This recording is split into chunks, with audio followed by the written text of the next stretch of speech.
Vitamin D একটি fat soluble vitamin, যেটি বৈজ্ঞানিকভাবে ক্যালসিফারল হিসাবে পরিচিত।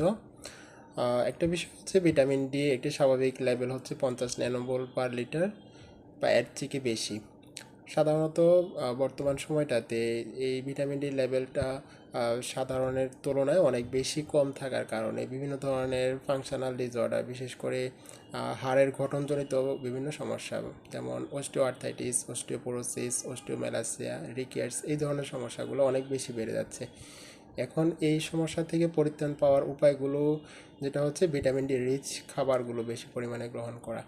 সাধারণত ভিটামিন ডি যে ধরনের খাবারগুলোতে থাকে তার মধ্যে অন্যতম হচ্ছে দুধ বা দুধ জাতীয় খাবার, ডিমের কুসুম, ছোট মাছ, তারপরে হচ্ছে ফ্যাট জাতীয় খাবার যেমন হচ্ছে বিভিন্ন সয়াবিন বা বিন জাতীয় খাবারগুলো।